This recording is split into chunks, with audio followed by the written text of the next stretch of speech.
Hello everyone, इस video में हम पढ़ेंगे कक्षा 10 गणित प्रश्नावली 1.1 प्रश्न पहले का तीसरा प्रश्न हम इस वीडियो में हल करेंगे। आइए देखते हैं।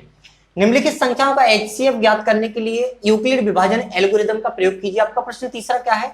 867 और 255, इसका आपको एचसीएफ निकालना है। आइए हल करते हैं। इन दोनों में से जो आपकी बड़ी संख्या है उसको हम ए मानेंगे और जो छोटी संख्या है उसको बी मानेंगे। तो यहाँ पर लिखेंगे हम ए बराबर 867 और b बराबर हो जाएगा आपका 255। इस तरह से आपको लिख लेना है। फिर आपको क्या करना है, एक फॉर्मूला याद रखना है, a बराबर b गुणा q प्लस r। बेसिकली आपको याद हो जाएगा, प्रश्न को हल करते करते आपको याद हो जाएगा ये। तो आपको क्या करना है, अब जो छोटी संख्या है उससे आपको बड़ी संख्या में भाग देना है। मतलब 255 से आपको यहाँ पर 867 में भाग देना है। जब आप इसको भाग देंगे तो 255 का आप पहाड़ा पड़ेंगे 3 बार, तो कितना आएगा आपका 765। यहाँ पर जब 7 में से आप 5 घटाएंगे तो 2 बचेगा, 6 में से 6 जाएगा तो 0 और 8 में से आप 7 घटाएंगे तो 1 बचेगा। आपका शेषफल कितना आया? 102। अब आपको इसको इस रूप में लिखना है। कैसे लिखेंगे? देखो, जिस संख्या में आपने भाग दिया है उसको लिखेंगे एक ही जगह पर। तो 867 में आपने भाग दिया है तो यहाँ पर लिखेंगे 867 एक ही जगह पर। फिर b बराबर, फिर क्या लिखेंगे? b बराबर क्या हो जाएगा आपका? जिस संख्या से आपने भाग दिया है। आपने भाग दिया है 255 से, तो यहाँ पर लिखेंगे 255 गुणा जिस संख्या से आपने भाग दिया है वो तो आपने लिख लिया, जिस संख्या में भाग दिया है वो आपने लिख लिया। अब क्या करना है आपको? क्यू की जगह पर लिखना है जितनी बार आपका भाग गया है। आपका भाग कितनी बार गया? 3 बार। यहाँ पर लिखेंगे 3 प्लस आर बराबर लिखेंगे आप शेषफल, जो आपका शेषफल आया भाग देने के बाद। तो यहाँ पर आर बराबर हो जाएगा 102, तो यहाँ पर लिखेंगे हम 102। इस तरह से लिख लेंगे। आपका जो पहला स्टेप है वो बन चुका है।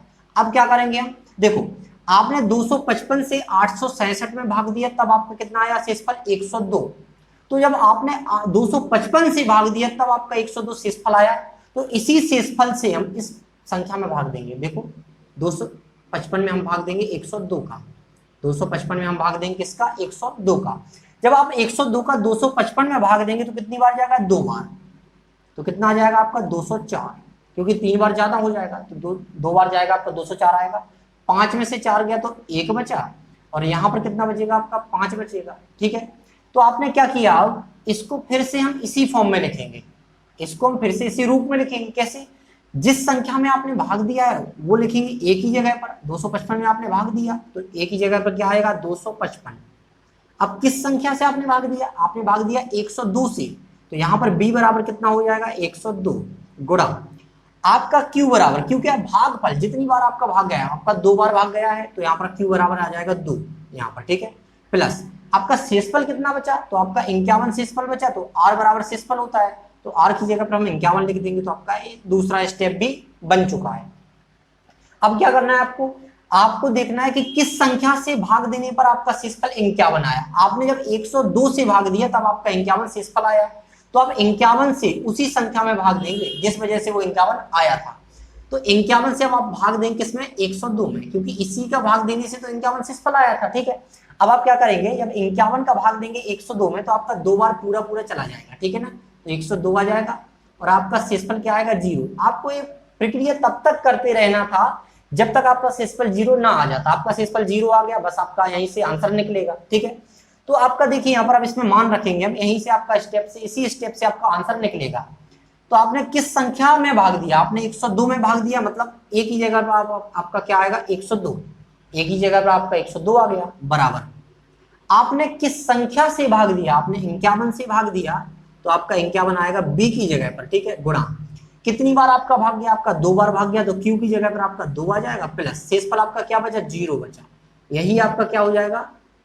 आंसर हो जाएगा फाइनल। लेकिन यहाँ से ये आंसर नहीं, यहाँ से आंसर निकलेगा। ठीक है, तो जिस स्टेप में आपका शेषफल 0 आ जाए, मतलब r का मान 0 आ जाए, वहीं से आपका आंसर निकलेगा। तो HCF क्या होगा? आप देखिए, HCF किसका निकालना था हमें? 867 और 255। तो इसका HCF होगा क्या? देखिए, आपने ये बताइए शेषफल आपका 0 कब आया? किस संख्या से आपने भाग दिया कि शेषफल यहाँ पर 0 आया? तो यहाँ पर आपका b का मान क्या था? 51 था। मतलब आपने जब 51 से भाग दिया तब आपका शेषफल 0 आया, तो यही संख्या क्या होगा? आपका HCF होगा किसका? 867 और 255 का। तो यहाँ पर आंसर होगा आपका 51, मतलब 51, क्योंकि आपने जिस स्टेप में आपका शेषफल 0 आ जाए और जिस संख्या से आपने भाग दिया वही आपका क्या होगा? HCF होगा। इसी तरह हमने पहला और दूसरा प्रश्न हल किया था इसका, वो आप जरूर देखना पिछली वीडियो में। आशा करते हैं आपको वीडियो पसंद आई होगी, आपको समझ में आया होगा।